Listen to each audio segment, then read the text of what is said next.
오늘 말씀은 영혼을 사랑하시는 예수님의 마음이 아주 깊게 담겨져 있습니다.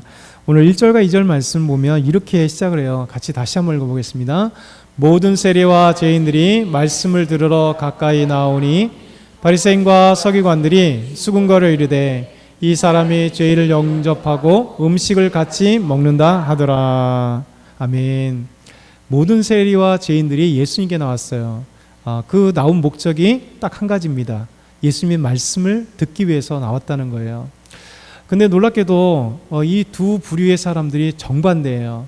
모든 세리와 죄인들은 예수님의 말씀을 듣기 위해서 나왔는데 오히려 바리새인과 서기관들은 이 말씀을 듣고 싶어서 나온 이 모든 세리와 죄인들을 향하여서 또 예수님을 향하여 이렇게 얘기했죠. 이 사람이 죄인을 영접하고 음식을 같이 먹는다, 이렇게 얘기합니다. 사실 이 모든 세리와 죄인들이 우리 모습이 되었으면 좋겠어요. 왜냐하면 오직 하나의 목적이 우리 예수님의 말씀을 듣고 하나님의 말씀을 듣는, 우리가 신앙생활의 가장 중심이 되는 것은 하나님의 말씀을 듣는 거잖아요. 이 모든 세리와 죄인들은 바로 예수님께 나왔고 예수님의 말씀을 들었습니다. 왜냐하면 이 사람들이 어떤 필요가 있는지를 그들은 알고 있기 때문에 그래요. 이 사람들은 바로 구원이 필요한 것이고 하나님의 은혜가 필요한 것이고, 이 사람들은 정말 치유의 말씀들이 필요한 것이고, 치유라는 것은 육체적인 치료만이 아니라 사실은 이 마음의 치유죠. 영적인 치유. 이 모든 것을 위해서 예수님께 나왔다는 것입니다. 사실 이들은 이미 사람들에게서 죄인들이라고 하니까 이미 죄인들이고요. 그리고 세리들은 매국노라 칭함을 받는 세리들입니다.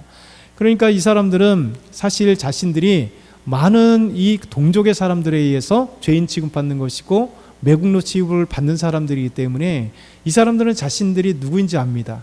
그렇죠? 비록 자신의 삶이 돈이 있던 없던 상관없이, 어떤 사회적 위치가 있던 어떤 상관없이, 그들은 이제 이 사람들의 시선에 볼 때 자신들은 죄인인 거고, 사람들의 시선에 볼 때 세리로서 매국노라 칭을 받는 그런 정말 비굴한 인생을 살아가는 사람들이에요. 근데 중요한 건 뭐냐면 이 모든 세리와 죄인들이요, 인정했다는 거예요. 인정이 중요합니다. 나는 죄인이라는 사실을 인정했다는 거예요. 그러면 이 죄인이라는 사실을 인정하면 무엇이 가장 중요하게 되냐면 이 죄를 용서할 것, 나같이 비천한 사람, 나같이 매국노라 불림받고 사람들의 죄인이라고 불림받는 이 더러운 인생을 해결해 주실 그분을 향하여 나가는 것. 여러분, 인정할 때, 내 자신을 인정할 때 은혜 자리에 나가게 되는 거예요. 내가 은혜가 필요합니다라고 인정할 때 주님 앞에 나와 기도하고 그 은혜를 사모하는 거잖아요. 그렇죠? 우리 주님의 도우심이 필요합니다라고 할 때 하나님 앞에 간절히 기도하는 거예요. 하나님의 도움이 없이는 제가 살아갈 수 없습니다. 어떤 여러 가지 문제가 딱 나타나면 하나님의 도움이 없이는 제가 어떻게 할 수 없습니다라고 기도할 수밖에 없는 것이죠. 우리는 연약해요. 그렇죠? 그래 연약해서 어떻게 할지 모르는 거죠. 지난주에는 장례식에 잠깐 갔다 왔습니다. 그 전주에 잠깐 소개했던 학교에서 같이 저와 공부했던 형인데 신대원까지 잠깐 갔다가 신대원 잠깐 중퇴하고 이제 일반 사회복지를 공부해서 또 사회복지 또 센터를 이제 운영했던 분인데 한 6, 7년 정도 전에 갑자기 이제 이게 굳어가는 병이 생겼어요. 그래서 점점 굳어가면서 몇 년 전부터는 말도 못하고 후두 이쪽에가 다 굳어가서 말을 못해서 지난주에 연락이 왔어요. 형수님한테 전화 와서 연락이 와서 마지막일 것 같은데 좀 안 좋다. 그래서 와서 좀 같이 좀 만나봤으면 좋겠다. 그래서 같이 공부했던 친구 목사님과 형 목사님하고 함께 병원에 가서 봤어요. 눈물이 너무 핑 도는 거예요. 그렇죠? 이렇게 친한 형인데 그 만연의 미소를 착 지면서 우리를 맞고 있는데 사실 코스 콧고 있고 말은 못 하고 있고 그냥 웃기만 하는 거죠. 막 갑자기 막 이런 형 보다가 가슴이 벅차고 눈물이 막 나와서 갑자기 말을 못 하겠더라고요. 근데 이제 그렇게 만나고 왔어요. 그 다음 주에 화요일 날 이제 하나님 부르심을 받아서 마지막으로 그때 본 거예요. 그러면서 보면서도 참 가슴이 먹먹하면서 그래도 참 감사하다. 좀 마지막이라도 참 보고 그래도 마지막 때 이 웃는 얼굴로 보게 되어서 또 감사하다. 그리고 지금도 많이 고통을 당했지만 중간중간에 위급한 순간이 찾아서 오래 가지 않고, 그렇죠? 연명치료 안 하겠다고 이제 병원에다 얘기했기 때문에 정말 힘든 순간이 찾아왔을 텐데 그래도 하나님의 그 부르심에서 이렇게 가게 되었음을 감사하면서 그럴 때마다 뭘 생각하냐면 참 우린 연약하다라는 생각이 듭니다. 그래서 몇 주 전부터 옛날에 저를 오래도록 기도해 주신 분이 있다고 그랬잖아요. 사역했던 교회 권사님인데 이 권사님이 요즘에 이제 계속 카톡을 보내주세요. 어떤 카톡을 보내주냐면 기도해 달라고 이제 남편이 이제 이렇게 투석을 받게 되는데 자꾸만 이제 저혈압 때문에 못 투석을 갔다가 연세가 많으시니까 이렇게 못 하고 또 오고 아니면 또 겨우 되고 막 그러면서 순간순간 계속 하루에도 요즘에 투석하게 될 때 보내는 거예요. 기도해 주세요 하고. 그러면 어떻게 돼요? 기도해야 되잖아요. 근데 그 카톡을 통해서라도 잠깐 느끼는 게 뭐냐면 위급한 순간에 순간이 있어서 투석을 들어갔는데 지금 못 하겠어요 하고 잠깐 또 나오고 그리고 좀 있다가 그 치수를 봐야 되고 이따가 이제 좀 안정돼서 또 들어가고 이런 과정에서 하나님께 기도하는 순간마다 같이 기도해 주니까 같이 반응이 오잖아요. 이렇게 기도해 주셔서 감사해요. 이렇게 그래도 투석하게 됐어요. 또 지금 들어갔어요. 또 기도해 주세요. 막 이런 게 계속 오니까 오늘도 몇 번 오면서 잠깐 기도할게요 하면서 그러면 잠깐 기도하게 되잖아요. 기도하면서 하나님이 함께 하심을 보게 되고 하나님만이 정말 우리의 도움이시다라는 걸 왜 의사들도 어떻게 할 수 없는 거잖아요. 저혈압이 찾아오면 어떻게 하겠어요. 그걸 할 수 없는 상황이고 연세가 많으시니까 더더군다나 그러니 이게 뭐냐면 우리는 연약하다는 것을 아는 순간 그걸 인정하는 순간 내가 부족하고 연약하고 나는 죄인이라는 것을 인정하는 순간 하나님을 찾게 돼 있는 거예요. 여러분 하나님을 찾지 않는 것은 자신이 교만하기 때문에 그렇습니다. 제가 예전에 몇 주 전에 한번 목사님의 그 이야기를 들으면서 참 귀하다. 유기성 목사님의 그 짧은 얘기가 이제 직접 한 게 아니라 극동방송을 통해서 그 유기성 목사님의 이야기를 이렇게 들려주는 걸 얘기 들었어요. 그게 무슨 얘기냐면 하나님을 이렇게 전하고 복음을 증거할 때 사람들이 하나님을 믿지 않더라는 거죠. 그러면서 유기성 목사님 하는 얘기는 그것은 죄 때문에 믿지 않는 거다라는 거예요. 하나님이 안 계셔서가 아니라 그 죄 때문에 하나님을 인정하지 않는다는 거예요. 죄가 가리워서 하나님을 보지 못하게 만들기 때문에 아무리 지식이 있던 무엇을 상관없던 하나님이 안 계시는 게 아니라 하나님이 계시면 내가 믿겠다. 하나님을 눈에 보여주시면 믿겠다. 아니면 수많은 것을 얘기한다 할지라도 그 사람 자체가 죄에 있어서 영적인 눈이 어두워져 있기 때문에 아무리 하나님이 만약에 앞에 나타났거나 하나님의 역사를 해도 보이지 못할 수밖에 없는 거죠. 모든 건 뭐냐면 시작은 우리가 죄인인 것을 고백하는 순간, 죄의 이 비늘이 벗겨지고 예수 그리스도 때문에 그래서 그때 하나님 만나게 되는 거예요. 그래서 우리가 이 모든 세리와 죄인들이 어떤 모습으로 왔는지를 우리가 경험해야 되는 거죠. 이분들은 자신들이 누구인지를 인정하게 되고 그 자신들을 해결해 줘야 될 분은 오직 예수 그리스도밖에 없다는 사실을 아는 거예요. 그래서 주님 앞에 나온 겁니다. 그래서 놀라운 은혜들을 경험하게 되는 거죠. 근데 놀랍게도 그 반대편의 사람들은 바리새인과 서기관들은 누굽니까? 종교 지도자들입니다. 성경을 알 만큼 아는 사람들이고 하나님에 대해서 안다라고 자부하는 사람들입니다. 그리고 정말 모든 것에 있어서 믿음의 사람들이라고 인정받으면서 존경받는 사람들인데 실제는 그렇지 않더라는 거죠. 왜냐하면 지금 하나님의 아들이신 예수 그리스도가 오셔서 그래서 하나님의 말씀을 전하고 놀라운 능력을 행하는데 이들은 계속해서 방관자예요. 지켜보는 자예요.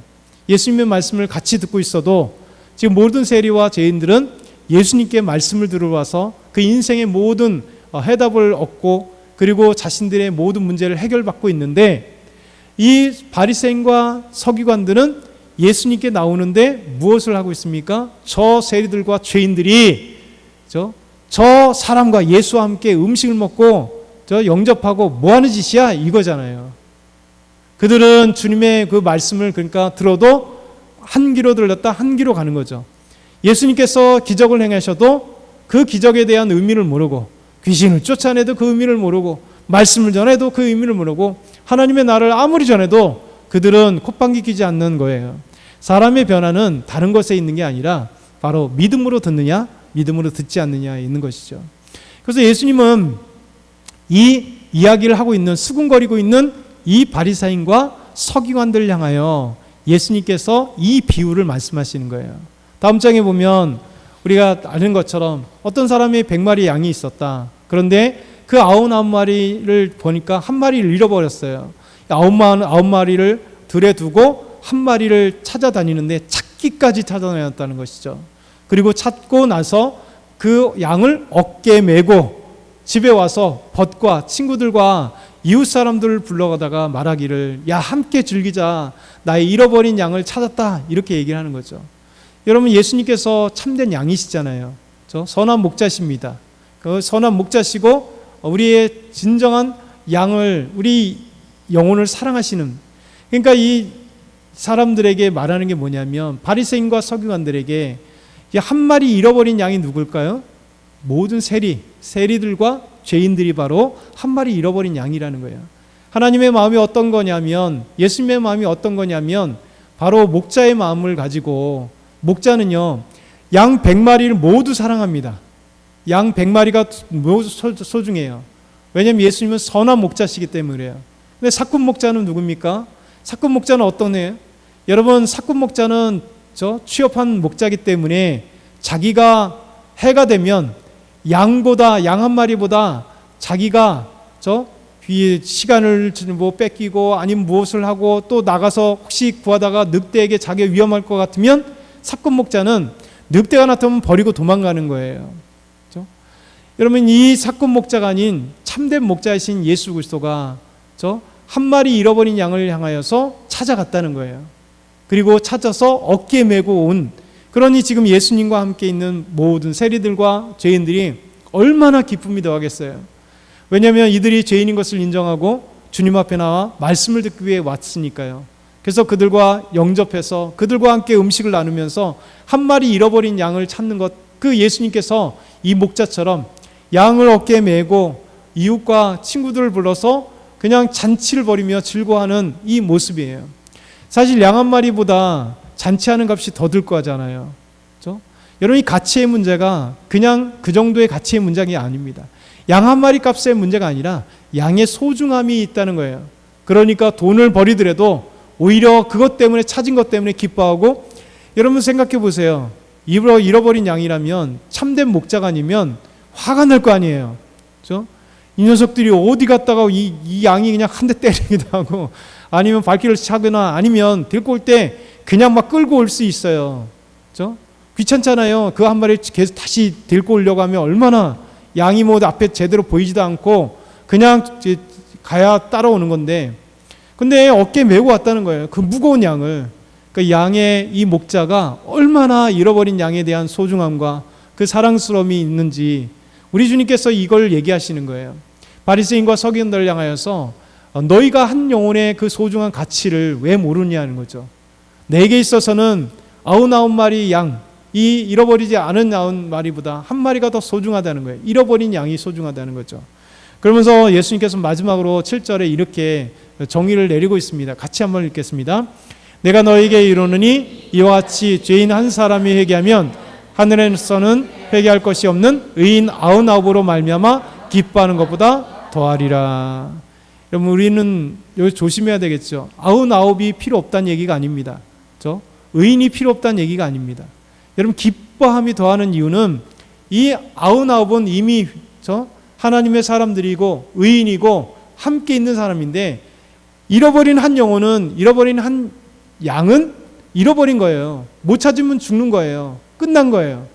근데 그 영혼을 찾았기 때문에 기뻐함이 더한다는 거예요. 왜? 이제 다시 100마리의 양이 되고 100의 영혼이 되어서 함께 주님의 잔치에 참여하고 함께 주님과 함께하고 목자의 그 양으로서 아름답게 목자의 관리를 받으며 행복한 이 양들이잖아요. 그래서 우리 주님께서 우리에게 이제 전도 축제를 놔두고 우리가 한번 이 마음을 좀 생각해 봤으면 좋겠어요. 계속해서 우리 예수님의 마음이 어떠할까? 양을 찾아가시는 우리 예수님의 마음은 어떠할까? 그리고 찾아서 너무나 기뻐하는 그 영혼이 얼마나 우리 예수님 그 목자는 즐거워하실까? 그럼 우리에게 적용을 해봐야 되겠죠. 우리는 지금 목자처럼 양을 찾고 있는가? 잃어버린 양을 찾고 있는가? 그 양을 찾는 수고는 하고 있는가? 그리고 양을 찾는다면 너무나 기뻐서 할렐루야 우리는 찬양을 하고 있는가? 저에게도 동일하게 질문을 통해서 이게 이제 지난주 말씀과 함께 같이 묵상하면서 저에게도 계속해서 질문하는 거죠. 넌 전도를 얼마나 하고 있냐? 한 영혼을 찾기 위해서 얼마나 애쓰고 있냐? 우리는 다 부족하죠. 연약하죠. 그런데 말씀을 통해서 우리가 생각해 보는 것은 도전받는 거예요. 아, 그래. 우리가 정말 한 영혼을 이렇게 소중한 것을 잃어버린 것, 마음이 잃어버렸지. 다시 주님의 마음을 받자. 그리고 한 영혼을 소중히 생각하자. 그리고 함께 기뻐하며 잔치에 참여할 수 있는 그 영광의 자리에 우리가 찾아가자. 한번 이런 도전과 결단이 있었으면 좋겠습니다. 우리 이 시간에 잠깐만 한번 같이 기도할 때요, 우리 한 영혼의 소중함 우리 마음 가운데 일깨워 주십시오.